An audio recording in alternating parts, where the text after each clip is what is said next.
Hello everyone, the work we're going to present is MaCLR, Motion-Aware Contrastive Learning of Representations for Videos. This is a work from Amazon AWS AI Labs. It has been a long-standing research problem to learn motion-aware video representations that can be generalizable.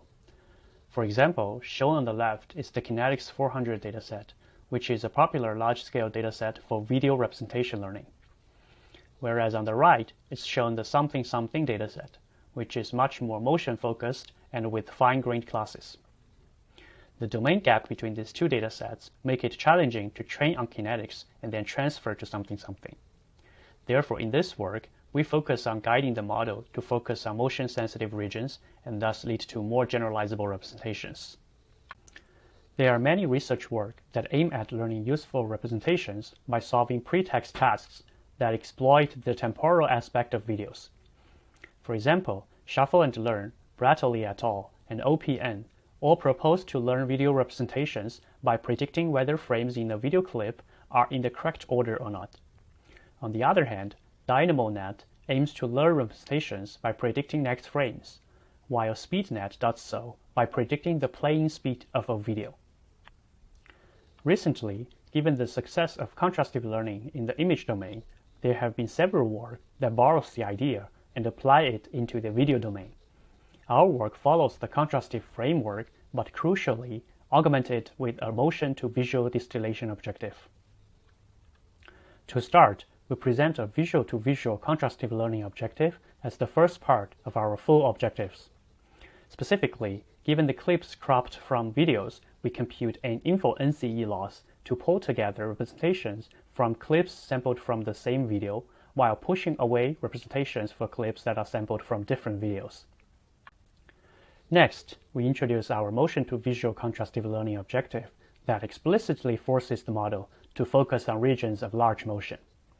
Specifically, for each of the sampled clip, we also compute a motion representation from the clip. Then, as demonstrated with the dashed lines, we connect the visual RGB clip and the motion clip using another info NCE loss.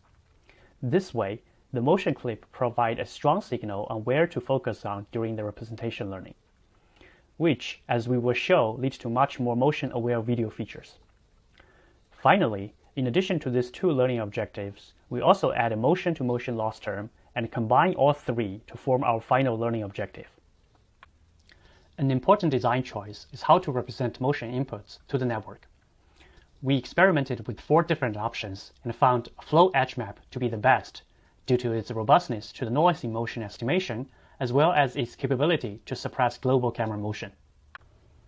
Okay, let's look at some results.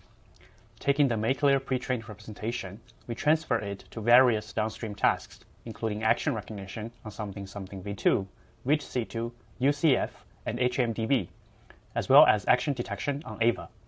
Across the board, we found that our method not only largely improves over the visual-only baseline, but also in some cases outperforms the supervised baselines. Next, we also performed low-shot transfer learning and found across all data sufficiency level, we outperformed the visual-only baseline and largely closed the gap to the supervised baseline. Finally, we show through GradCam visualization that MaCLR features are much better focusing on motion-sensitive region, which is why it leads to much better downstream task generalization. Thanks for watching, and please come visit our poster to learn more details.